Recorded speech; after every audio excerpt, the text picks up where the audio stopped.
transferring one case from a judge to the other is something they do all the time. Again, to some political functionaries or appointees. Suspended Chief Justice's reasoning that the committee's failure to indicate the specific allegation in respect of which a prima facie case has been established, as well as the reasons for saying had some legitimacy. ADG has espoused quite clearly that I mean, if you reference specific cases, she may not have any merit in raising that particular concern. You still stand by that? Yeah, thanks for the opportunity again. Honestly and arguably, I'll still stand by my point that in this particular instance and in this particular issue, I would say that the issues are not very strong as against the Chief Justice. But then there are several issues, okay, that come into play. Now, if we follow keenly her press conference, she did mention that the allegation, one of them said his case had been transferred from one judge to the other, and it was sanctioned by this particular Chief Justice. Another petitioner was also of the view that she had traveled and then involved her daughter. Now, like ADG was trying to say, there's been several petitions against former Chief Justices.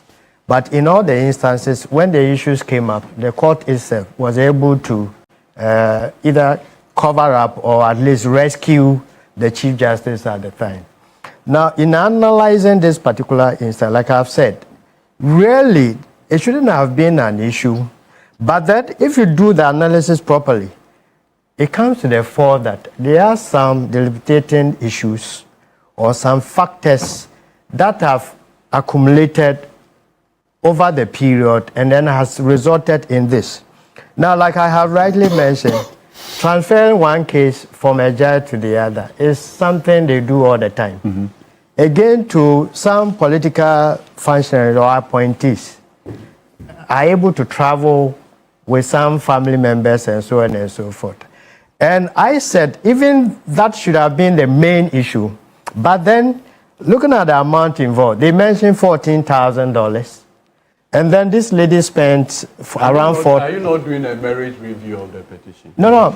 They asked me the question. But what I'm just saying is that that's exactly what she I didn't ask for the specific detail. And maybe we think can. we've been restricted. Okay, let's straightforward. But that said, I feel the press conference was wrongly done because there's a procedure to be followed.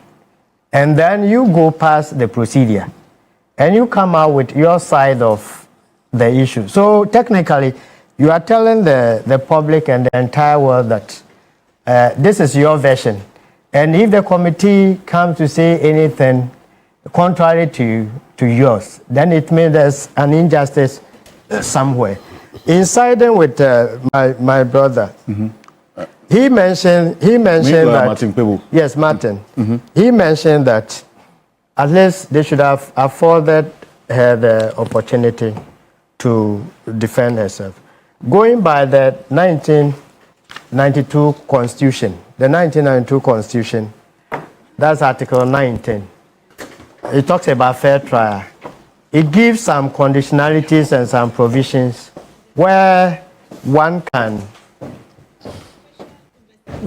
follow. That is if you want to go about fair trial. Now, in that provision, we have the aspect that the respondent or whoever is being accused be given adequate,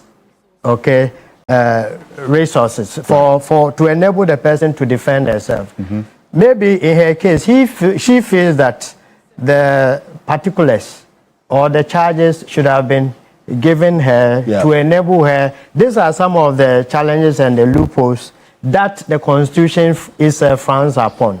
But that said, I am of the view that this has also some governance and political underpinnings. This governance and political underpinnings are things that you cannot go again. And it's not only in Ghana.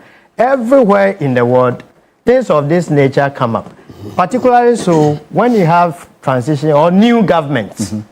I'll take you back as far back as in 1801. And the case was decided in 1803 in US of A. You know, they started this democracy stuff and so on. At the time, they didn't even know what they call judicial review. But because of this celebrated case, that's Marbury and Madison. You can Google later and then follow. In Marbury and Madison, the Supreme Court, the CJ, was confronted with this challenge. Yeah. There is this new president in office. Then the one who lost the election had appointed some people.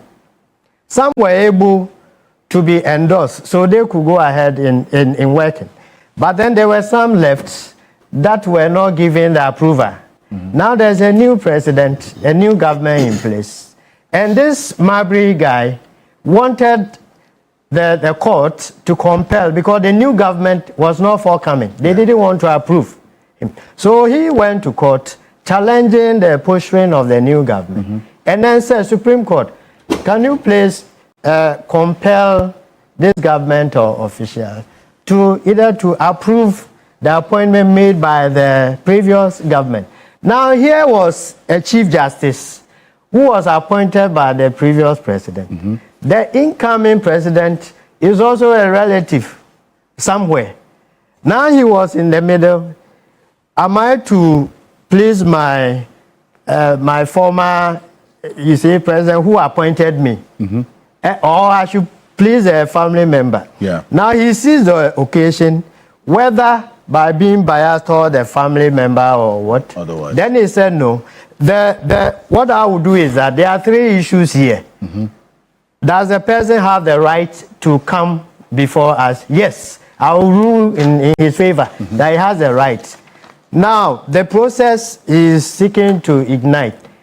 Is it the right way of doing it? He said, yes, I'll prove that one. Now, the third one, the main thing that he wants me to do, that is where me too, I will depart and satisfy the government of the day. Now, the Chief Justice of Ghana is confronted with a similar situation. We have a new president.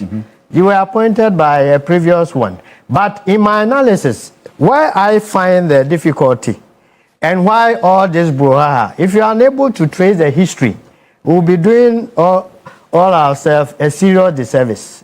There's a history to that. Just to the birth up of the general election in 2024, there was this serious altercation or back and forth between the Chief Justice and the Speaker of Parliament. There was an issue in Parliament that had been imported into the Supreme Court. And when it went, the Speaker or element of the then opposition party were like, this is a constitutional or procedural breach that we expected the Chief Justice to have done something about it. What has that got to do with what's happening now? This constitutional process in place, ongoing. That is what I'm saying. 146. That's why I even brought in the U.S. case and so on and so forth. I was asking about the specific reference and bearing that all of those